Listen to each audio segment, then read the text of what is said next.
Hey friends, I hope you're all having a splendid day, surviving and thriving out there. Thanks for stopping by for another adventure, and today's little journey is going to be a book chat on Half Sick of Shadows by Lauren Sebastian.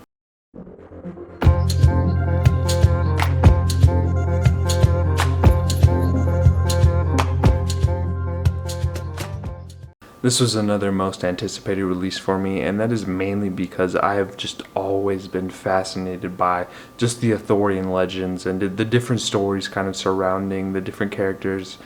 Merlin, Arthur, Lancelot, all of them. I've always just been in love with the world of just the Arthurian legends, and when this one was kind of coming out and it was taking a different perspective into account and kind of playing out a story, I really wanted to just dive back into just more of Camelot because it's been a while since I have been kind of involved in a lot of Arthurian legend. I think I remember reading the Knights of the Round Table when I was really young, but after that I haven't really checked out a lot of other fantasy books kind of surrounding kind of the different tales. Like I've watched some series on Netflix and stuff like that, but other than that, like it's been a while, so I figured I had to pick this up.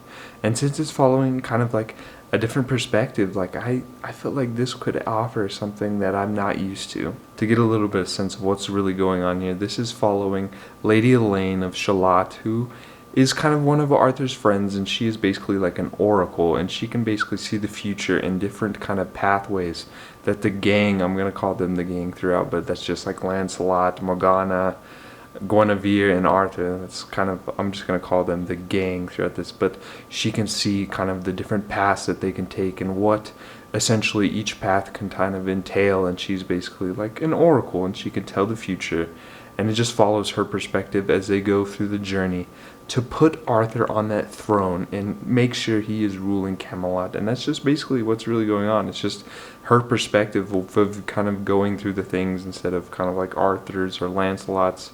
And it's really kind of just covering just the characters that don't get a lot of attention, in my opinion. I really enjoyed how these visions that Elaine got through her kind of ability through seeing and stuff like that, I really thought they were really interesting, and it really just made the story kind of more interesting because it showed, like I mentioned, like several different pathways, and each one could either be really good and most of them are really bad, and then she's basically just trying to do what she can to just make sure that Arthur ends up on the throne. And I really enjoyed how kind of it added a little bit of suspense as to wondering which kind of pathway the gang will take and what will end up kind of happening in the future. But it also included past memories and little blurbs spread out through the book that kind of show and depict kind of the characters forming bonds and relationships and friendships, and I really enjoyed that about the kind of story as well, kind of just learning their background and how they grew up and how it kind of shaped them in the future. But I would say if you're kind of expecting like an action-packed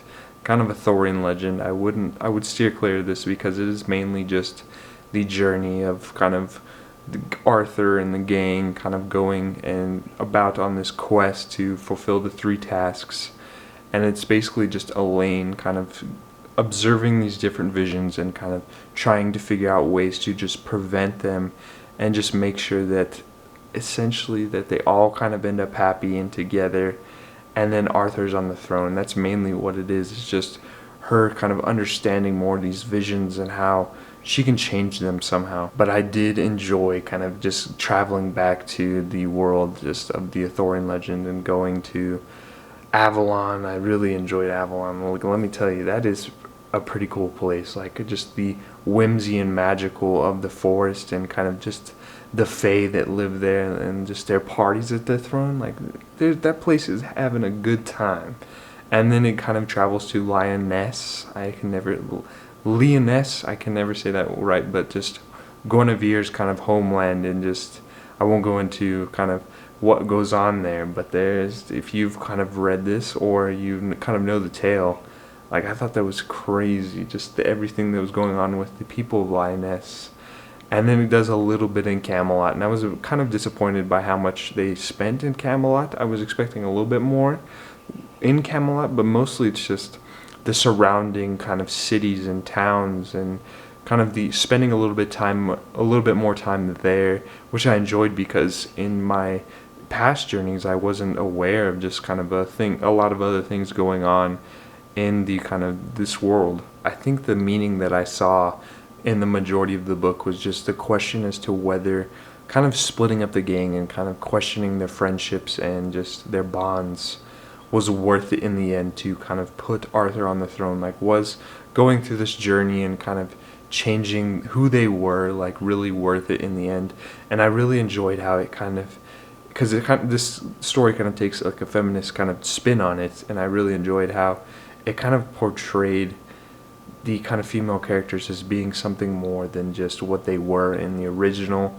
Like, Guinevere has some great powers, and so does Morgana, and then Elaine. Like, they all get spotlights. And the one thing I didn't enjoy, like, I felt like this one kind of spent a lot of time depicting Morgana as just evil, and that's how she is in kind of the original tale, is like the evil kind of person that kind of, yeah, does all that. And then it really kind of, in the original, it also kind of portrays Guinevere as being traitorous, and so is Lancelot. But I really enjoyed just learning more about their backgrounds and getting more from them. As far as the world and magic, I was on board with just the gang and their kind of different abilities, their magical abilities, and kind of learning more about what they can do. I thought that was really interesting, and I just loved being back in the world.